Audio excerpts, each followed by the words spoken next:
Poutine est un homme très intelligent et calculateur. Il a été très difficile de trouver des moyens de pression et des moyens de le contraindre. Il m'a menacé un jour et m'a dit « Boris, je ne veux pas vous blesser, mais avec un missile, ça ne prendrait qu'une minute. » Vladimir Poutine a ébranlé les fondements de la sécurité internationale. Кто бы ни пытался помешать нам, а тем более создать угрозы, ответ России будет незамедлительным и приведет вас к таким последствиям, с которыми вы в своей истории еще никогда не сталкивались. C'est une décennie d'affrontements avec l'Occident qui a vu Poutine prendre le chemin de la guerre. Les dirigeants qui lui ont fait face racontent. J'ai dit au président Poutine que c'était une situation sans issue. J'ai été clair, on ne pouvait pas faire comme si de rien n'était avec la Russie. Les frappes de Poutine se rapprochent. Rien n'est laissé au hasard. On doit examiner toutes les possibilités de répondre à une provocation scandaleuse. L'Europe et l'Amérique affrontent leur plus grande épreuve depuis des décennies. On a tout fait pour essayer de les convaincre de changer leurs plans, jusqu'à ce que les chars roulent et que les avions volent. L'enjeu pour Poutine était son projet de reconstruction de l'Empire soviétique. J'ai dit, si demain la Russie occupe l'Ukraine, j'ai une question pour vous. Pourquoi ne me donnez-vous pas aujourd'hui les moyens pour l'en empêcher?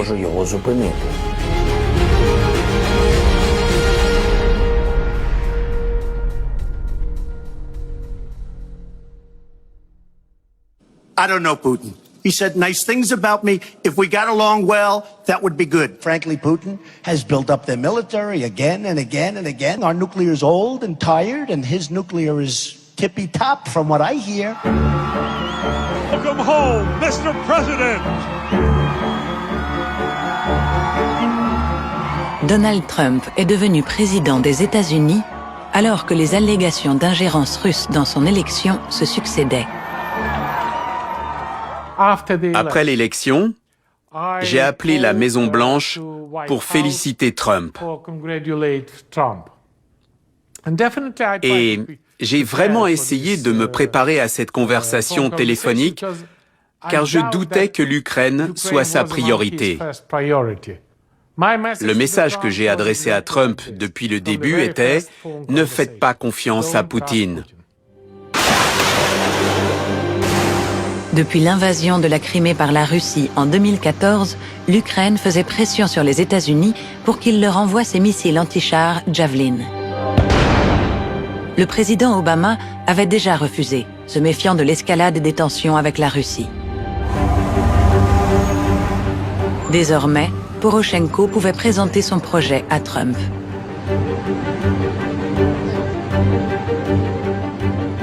On pouvait voir que Poroshenko était en sueur et très nerveux.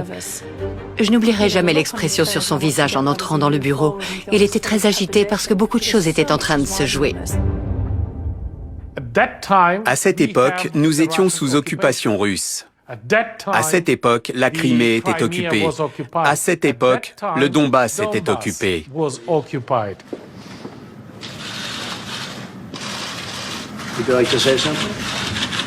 That's a great honor and a great pleasure to be together with you, dear Mr. President, one of the most reliable, supportive, and strategic partner for Ukraine. Le président a très bien accueilli Poroshenko. C'est un homme d'affaires brillant, tout comme Trump. Je pense que c'est pour ça qu'ils se sont bien entendus. And it's a great honor to have you, Mr. President. Thank you. J'ai dit, Monsieur le Président, nous avons besoin d'armes létales. Les Javelins sont des armes anti-chars très efficaces. Poroshenko a su démontrer que l'occupation russe continuait d'avoir un effet dévastateur sur le peuple ukrainien et les forces armées. Trump a reconnu que l'Ukraine était soumise à de sérieuses contraintes et qu'elle avait besoin de capacités de dissuasion. J'étais fier d'être sorti du bureau ovale avec des ailes dans le dos. J'étais également fier que le président Trump m'ait promis des missiles Javelin. C'était un grand jour. Mais la réalité n'était pas si simple.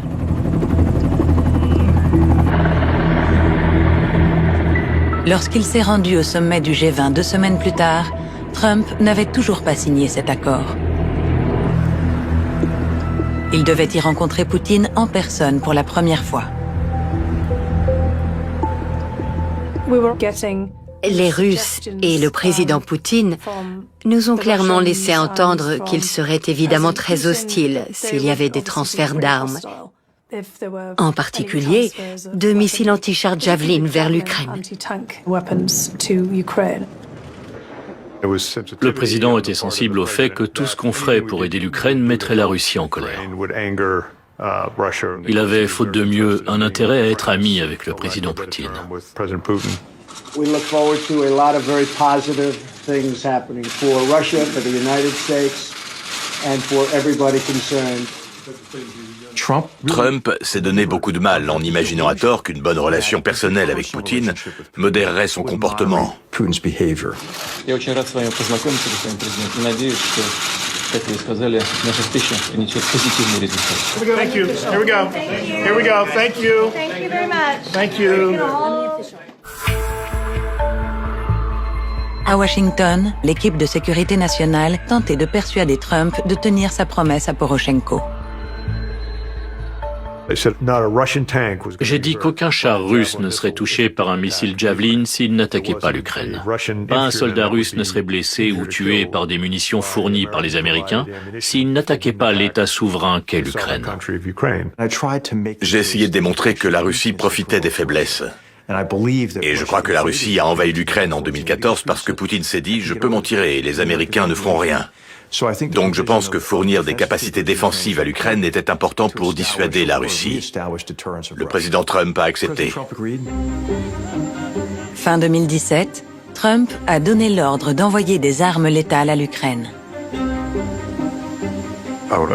Notre réaction à la décision du président Trump, c'était que les Américains avaient dépassé les limites. Il a été convaincu d'envoyer ces Javelin, et bien sûr, ce n'était que le début de l'armement de l'Ukraine. Le début d'un chemin très dangereux. Le fait que les États-Unis fournissent au régime des armes létales, je pense qu'il l'a perçu comme une menace. Poutine pensait que l'Ukraine était illégitime, qu'elle avait été arrachée à l'Union soviétique, à la Russie. Il a clairement dit qu'il considérait l'éclatement de l'Union soviétique comme la plus grande catastrophe géopolitique du XXe siècle. Depuis 1991, 13 ex-pays communistes ont rejoint l'OTAN et l'Ukraine veut en faire de même. Après l'invasion de la Crimée par Poutine en 2014, l'OTAN a renforcé sa présence le long de la frontière russe, notamment en déployant des systèmes de défense antimissiles.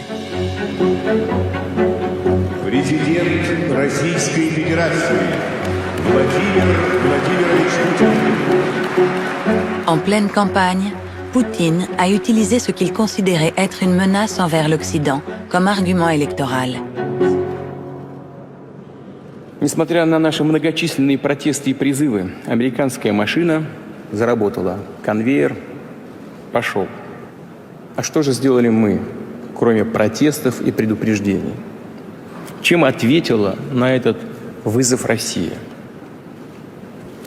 Вот чем.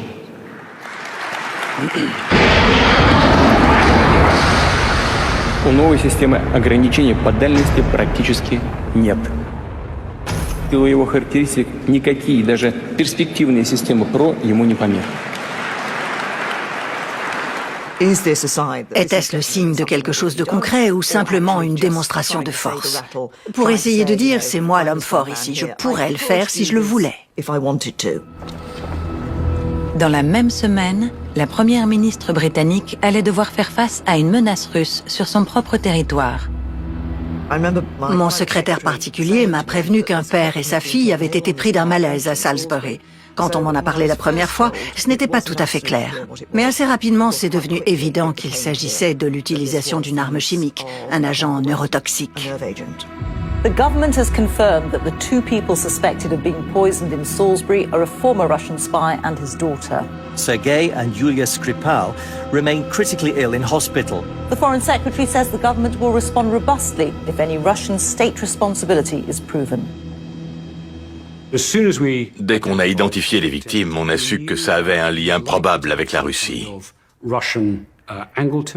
L'arme chimique utilisée était un Novichok, un agent innervant développé à l'époque de l'Union soviétique. Donc assez rapidement, ça nous a permis d'identifier notre principal suspect, l'État russe. C'était un piège, un coup monté. Ça n'avait aucune explication logique. Premièrement, on n'avait pas besoin de tuer ces gens. Deuxièmement, si cela avait été nécessaire, il y aurait beaucoup de méthodes plus simples qui seraient passées inaperçues. On les aurait simplement rayés de la carte et fait disparaître. The government has concluded that it is highly likely that Russia was responsible for the act against Sergei and Yulia Skripal. Ну и, конечно, думаю, что любой здравомыслящий человек понимает, что это полная чушь, бред, нонсенс, чтобы кто-то в России себе позволил подобные выходки накануне президентских выборов и чемпионата мира по футболу. Ну, просто немыслимо. Theresa May a appelé ses principaux conseillers. Le point de vue de Theresa May était de ne rien laisser au hasard, d'examiner toutes les possibilités de répondre à une provocation scandaleuse. Il ne fallait rien laisser de côté. Il fallait envisager toutes les options. Nous avons discuté d'un des principes fondamentaux de l'OTAN qui prévoit que si un pays est attaqué, en vertu de l'article 5, il peut solliciter l'aide de tous les membres de l'OTAN. Quelqu'un a dit, Theresa, attendez une minute. Ce serait un peu disproportionné. La seule fois où l'article 5 a été utilisé, c'était en réponse aux attaques du 11 septembre. Et aux yeux de certains de nos alliés, la réponse serait un peu disproportionnée. On a décidé d'expulser les agents de renseignement russes, ce qui a été un signal important pour la Russie. On sait ce que vous avez fait et on va agir contre votre réseau. La première ministre avait besoin du soutien de ses alliés, particulièrement des États-Unis, pour que son action ait un impact.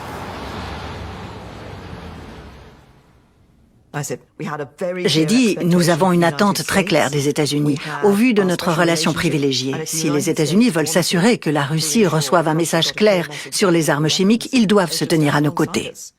Qui allez-vous croire? Le Royaume-Uni, un allié de longue date, ou la Russie? Trump a dit « Demandez aux Européens ». Et s'ils agissent, ce dont je doute fort, peut-être que j'agirai. Mais je ne vais certainement pas prendre des risques si eux n'en prennent pas. On a négocié tout le week-end pour s'assurer que chaque pays fasse quelque chose. J'ai parlé à mon homologue français, il m'a dit « On appelle les Italiens, vous appelez les Allemands ». Mon homologue autrichien m'a dit « Vous savez, tout ça, c'est vraiment super, Fiona. Mais les Russes sont très gentils avec nous. Rien de tel n'est arrivé ici. » Quand je repense à ce qui s'est passé pendant la guerre froide, Vienne et l'Autriche étaient au centre de l'espionnage et de ce genre d'événements. Des films ont été tournés à ce sujet. Je me suis demandé, n'y avait-il pas eu le troisième homme ? Seuls 16 pays de l'Union européenne ont décidé d'agir, les autres n'ont rien fait. La France et l'Allemagne en ont expulsé 4 chacun. Je pense que d'autres pays en ont expulsé aussi quelques-uns. L'Ukraine, 13. Fantastique. It's the greatest collective expulsion of Russian diplomats and intelligence officials in history. So far, more than 130 diplomats or spies will have to leave 24 countries. It's rare that words in diplomacy are backed up by so much action. La Russie a immédiatement réagi en expulsant des diplomates britanniques et ceux de tous les pays qui avaient soutenu Theresa May.